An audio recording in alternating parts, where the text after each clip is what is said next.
Hey guys, welcome to our channel Debt to Life, where we interview individuals such as you and myself who have paid off a substantial amount of debt. Our goal with this channel is to empower you to go through a journey yourself and become debt free. My name is Gene. And my name is Williams. If you or anyone you know would like to share your story about how you became debt-free, please use the link below to submit your story and we'll be able to share that with our audience members. And again, don't forget to like, share, and subscribe. And without further ado, let's get down to the episode. Hello, my name's Bryan. And I'm Heidi, and we paid off $511,000 in 7 years. And today we are going to share with you how we were able to go from debt to life. Thank you so much, Heidi and Bryan, for joining us today.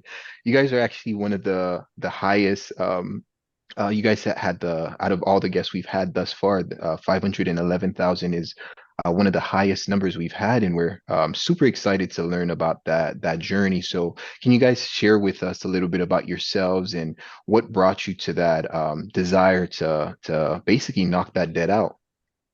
Well, I think right before we got married, we had a conversation about finances, and we looked at our debt, and we decided that that's something that we wanted to tackle on very early on. And so that's what we did. We just got out all the dirt before we got married out on the table, and we said, I have this in debt, I have this student loan, and we just started making a plan about what we were going to do in terms of how we were going to pay it off.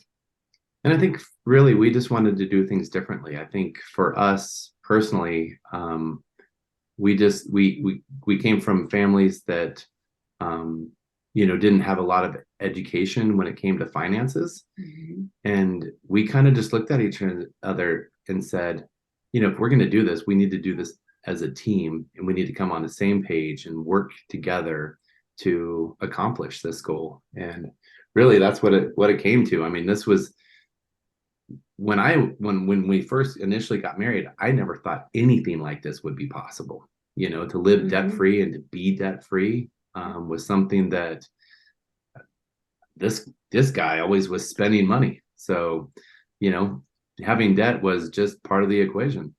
Mm-hmm. What was the feeling like as you guys had to come to terms with those discussions amongst each other?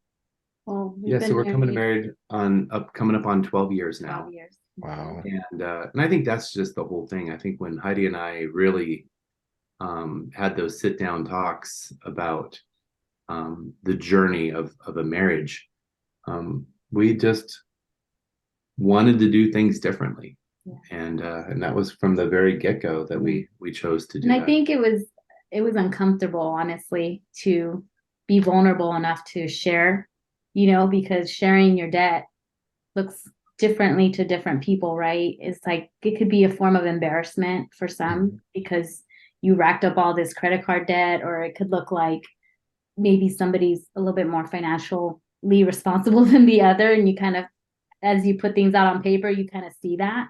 And so it was vulnerable, but it was good because we were already open and honest, right from the beginning in terms of our finances. And I think that could be kind of a deal breaker for a lot of marriages when you're not transparent about your finances from the beginning. Yeah, and I think even just getting on the same page, like I think a lot of our friends that we've spoken to, just having a single bank account, let alone, trying to figure out how to crack this code of debt, that's a huge thing. I mean, that's vulnerable in itself, because when you have a spender and you have a saver, there's all of a sudden, wait, this is my money. Like, I want to do this with my money. And she's telling me, no, you can't do that. And, I'm like, but I've always done it this way. Yeah. Man, so you guys are like you guys are either engaged or married, and you guys are looking at this mountain of debt that you had to face. What was the realization of, oh my goodness, this is so much money? And what was the breakdown of that $511,000? Well, when we first got married, our debt was, I think it was My college loans. his student loans. Yep. And I was like, why haven't you paid this off already? You've been out of college for so long. And then I think we had a few credit cards and your car payment. a car, like a Yeah. car. I think that's what we had. We didn't have a lot, but I mean, when you're first getting started, it was a lot. And I don't remember exactly what the number was, but a lot of the debt that we incurred was that we paid off was our home. Wow. Wow. So Yeah. you guys are 100% debt free. No car, no house, no credit card, no student loans. Everything is off your name. Everything. Wow. That's That awesome. is amazing. I mean, the level of freedom you guys must feel, and the level of freedom that you guys must be living out. Like, can you guys tell us the difference between now living and then living in debt? Yeah. Well, I think, then living, even being a spender, someone who used to get a paycheck and it was gone in the first week and a half, and I was waiting for that paycheck to come on the second week. I think for us, or at least for me, I didn't realize the weight of the debt. I didn't realize. I just always had it on my shoulders, and I never realized just how consuming it was, and limiting and prohibiting you from being able to achieve the things that we're able to. And I think once we were able to get rid of those shackles and that pain, like that thorn in your side that you didn't even know was there, but you, once you get rid of it, I mean, like I heard it once say that, the grass that you walk on when it's your grass feels different. When we paid our mortgage off, I can tell you my grass was my grass, and I got to walk in it, and it felt different. I'm telling you, like it was probably the same the previous day, but mentally, your dirt is yours, and that home is yours, and it is one of the most incredible feelings you will ever experience when you shoot for a goal and it's so far away from you, you have no clue if it's even obtainable.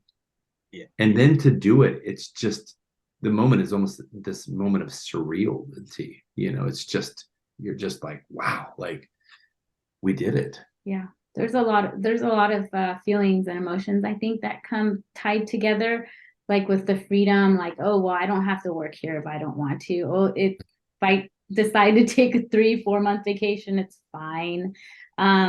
So it all the things that you're like strapped to, like work and your insurance and things like that, you don't feel strapped to that anymore. And that's pretty liberating, I would say. And but also, we realized that because we were able to get out of debt, and we were so we had our budgets and we had our goals, we realized that we didn't need a lot. Like, so where you would see your neighbor or somebody else with a new car and with a new toy, and was like, we don't need that. Yeah. So those things became like obsolete in our lives. We're like, we just need this. We need our family. We need food, just the basic things. And like, ultimately, that's what brings you like happy. True joy. True joy. Right. Yeah. Yeah. And I can definitely concur with that. And with it's based off of what you guys shared. There was definitely a paradigm shift, definitely a mindset shift as it relates to your relationship with money. So kind of like as your mindset towards money started to change, and I'm sure you expressed that to family members and friends and whatnot. How did they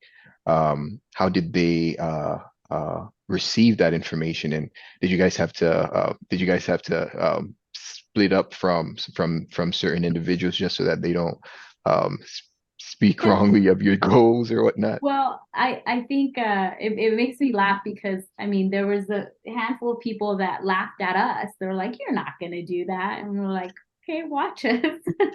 But yeah, there's always the naysayers that are always gonna, you know, have their opinion, or you're not doing it the right way or whatever it is. But when we you know told our family and friends once we became debt free, they were pretty happy for us, and actually gave them hope that they too could not have to um, live in debt. And some of our friends and family have actually taken those steps already, so it's been really neat.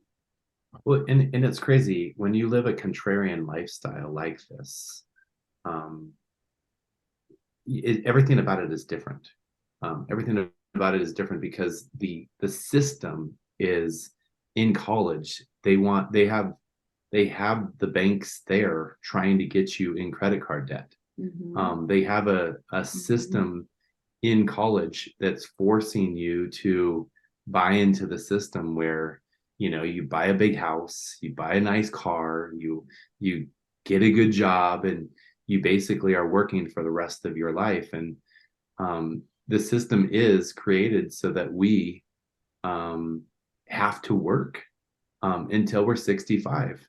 Mhm. And I think that's even the thing that we have been able to break. So Heidi brought up a point of being able to choose if you want to work or not to work. And so when we had our house paid off, we I got into not a situation at work, but I got to a point where I was like, why am I doing this? Like, I love my job, but I've got all these little things that I'm being forced to do that I really don't want to do. It's the busy work, right? They got to make you do things. And one day I just looked at Heidi and I said, you know what? I'm done. I want to retire. Like, I don't want to do this job anymore. Like, we can do it. And that's what we did. So I was able to retire in July of 2020. And it's been 3 years now, and it's been glorious. Like, I think all that hard work that we did, from a paper route as a little boy to building businesses and trying to learn and educate yourself. And I think the key is this. We have been told that we can't. We have been told that you're not good enough. We've been told that you have to do it this way, or we've been told all of these things. And it's like, who tells us that? Like, why is it the same message from family to family to family? And why am I the one who's working my tail off, busting my backside to get somewhere to help someone else make all of this money? And I think at the end of the day, it's because we've been taught by the same system that tells us, you have to do this and you need to do this. And we just chose. I think really what happened with us was this: when we were able to conquer our Goliath of debt, right? I think at that point we realized just how powerful we were. Because you have this unsurpassable, like, not even fathomable concept of, I am going to be in debt for the rest of my life.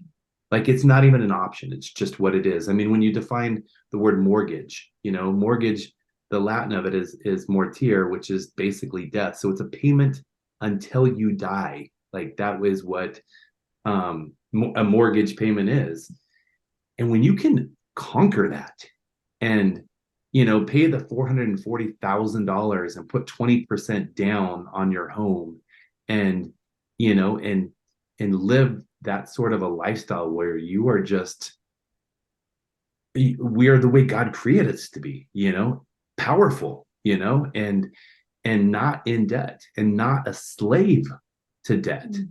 And when you can break those chains, I mean, it is unbelievable the freedom that you can achieve once you've been able to take down that milestone, take down that Goliath of an obstacle. Yeah. Right, right.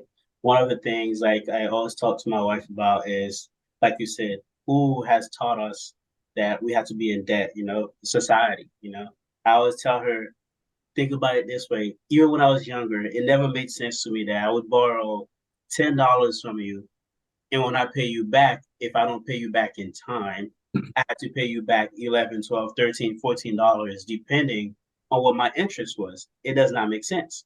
And one thing I always bring up to her is America, we're not the biggest in population, but we are the biggest consumers in the world. Why is that?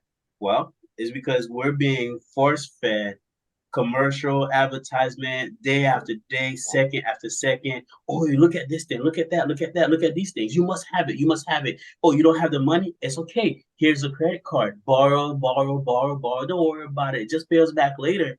And later becomes months, years, decades, and you're still in debt.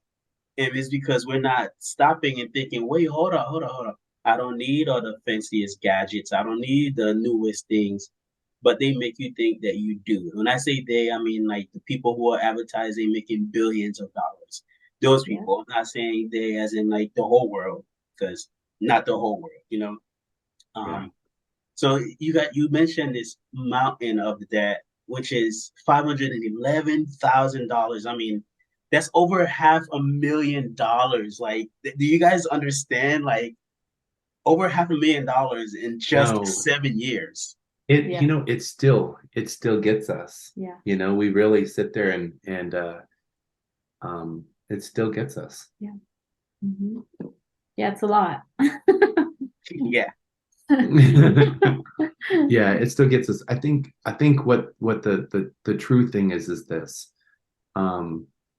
I believe that when you have a marriage that works together, fights together, prioritizes together, Mhm. sets goals together, um, that couple can do anything.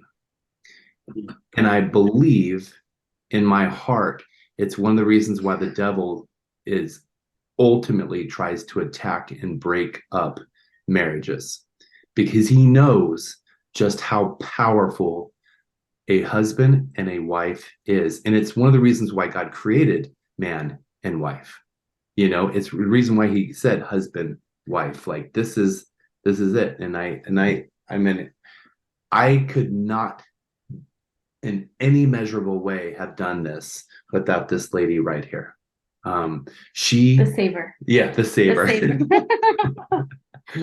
Yeah, true story. We used to go out on dates, and she would walk out in these just beautiful, gorgeous outfits, and she'd be like, "How much do you think this all cost?"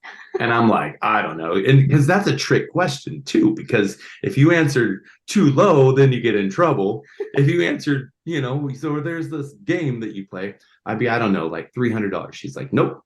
I'm like, 200? Nope. And then I'd be like, okay. Now I'm like pushing it and going, maybe 100. She's like, nope. And she'd be like $50. And I'm like my mind was like, my It pants. wasn't 50. It's probably 20. And I'm sitting here thinking, this guy, the fashion guy, I'm like, my pants alone cost, 5 times that, $20. So yeah. Oh my goodness. It's too funny. And one of the things that we always kind of wrestled with was purchasing additional clothes and whatnot. But what you guys shared, basically through your journey, what were some things that you had to say no to? What were some things some challenges that you guys faced? A lot. We said a no to a lot of things, like extra vacations, going out. We ate at home a lot. This guy, this one,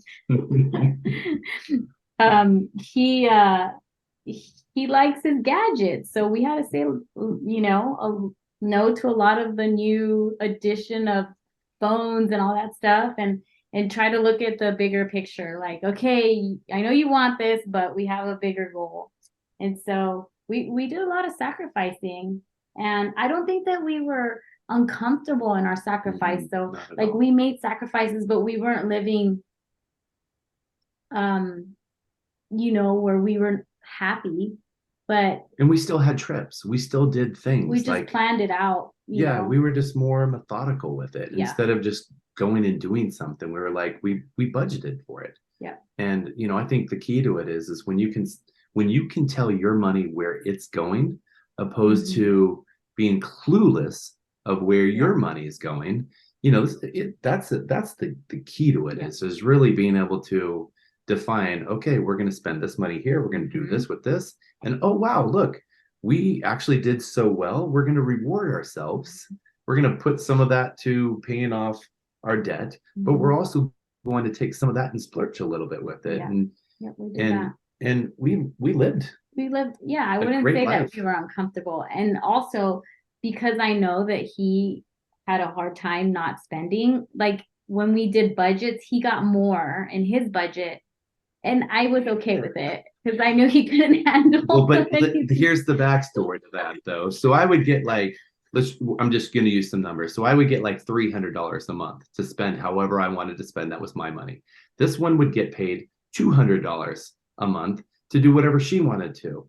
Well, one day I was making the bed and I put my pillow where it goes, and then I grabbed her pillow and I'm like, what is this? Guess what she was doing with her money? She was stashing all of it inside the pillowcase. And I'm like, oh. And I sat there and I was like, there's thousands of dollars in there. And I'm like, oh my gosh, where did all this money come from? And she's like, I haven't spent any of my money. I'm like, how is that even possible? Like, mine's gone. Like, my $300 gone. Gone. True story. Yeah. So she got limited after that. I was like, you only need 100 because you don't even spend it anyways. I'm like, I'll take that extra and I'll take you out for a day with you. Yeah, and that was the thing. I was taking her out on dates with my money. And see that? Did you see that little well. Yeah, He was spending it on the $25 dresses. Yes. So even with you guys having children, you mentioned earlier you mentioned your son and your daughter. It seems as though they themselves, they were part of that journey with you guys. How did they respond to cutting back? How did they respond to yeah, that's a great question. I don't think they knew because we weren't so focused on things, we were more experienced, like over more experiences over them actually having a lot of things. The things that they got were mainly more from family than from us. And so they didn't really know the difference. Well, and Santa would only bring 2 or 3 gifts, and so when you think about it, really during the whole holiday seasons, it's amazing how kids just open and just want the next one and then open and then want the next one. And it's like they can get 10 gifts and they really like don't even appreciate the 1 or 2 that they got. Yeah. And so we realized, there was ways that we could cut back and save, and just kind of prioritize like what was most important. And, I think children are so adaptable. They don't know. They only know what they know. And, it wasn't. I don't think it really affected them. They didn't really know. They didn't really know the difference. They thought it was normal not to have a lot of things, and so exactly. We just did more stuff with them, like things that didn't cost, much. Yeah, that's what we did. Yeah, and spend quality time with them. I think that's the key. Like children just want a mommy and daddy's time and play with them and all that sort of stuff. And this is our little Trinity. You say hi, Trinity. Say hi, Trinity. Hey. She's a little shy. At first. Yeah. So you guys, how long have you guys been out of debt? Since what, 2019? Yeah, since 2019. 19. Okay, so we're looking at about 4 years. 4 years. 4 years, you guys have been completely out of debt, not even a house payment. 2020 hits, and people are getting furloughed, people are getting laid off, people are telling they're not essential workers, and you guys have no payments in the world. What is the mindset that you guys have at that moment in time? we just felt blessed. We felt beyond blessed and just encouraged, and also was like, this is the moment these are the moments that we were preparing for. So when we were in it, and sadly a lot of people had a different outcome, we didn't have to, we only had to worry about ourselves. We didn't have to worry about the extra bills or getting laid off or any of those things. So I felt like we were being prepared for that moment, and it showed. It really showed. Yeah. Yeah, absolutely. And I think a story to that too is after we did pay the house off, like even and this was just my own naivety, because I had never purchased a house before, but we had a kitchen that was broken. I mean, the previous seller, they started working on it, and then right in the middle of it, they just decided, hey, we're going to just sell the house as is. Mm-hmm. And I was naive, like, oh, I can fix the kitchen. I that's not going to be so expensive, because I didn't know. I had no clue. And so when we purchased the house, when the house was completely paid off, we continued to live the same lifestyle and of frugality that we did. And then on a week and a half or a week vacation from work, I took an additional week and a half off. Me and I had a gentleman help me, and we redid the entire kitchen ourselves from a frugality perspective, and and we didn't get into debt doing it either. No, I mean, Yeah. we really we didn't pay the 30, 40, 50, $60,000 that you could spend. I think we did all in maybe 10,000 or something like that to do it. And really it was all because we did the grunt labor of the work to do it ourselves. And I think that was, just the way that we did things is different. We could have easily, with no questions asked, we had the money in the bank to be able to just get a contractor to come in and do it. And we just sat there and said, why? Like, let's keep our money. Let's do big things with our money. And that's what we're going to do. And it's paid off. The dividends have paid off, extremely well.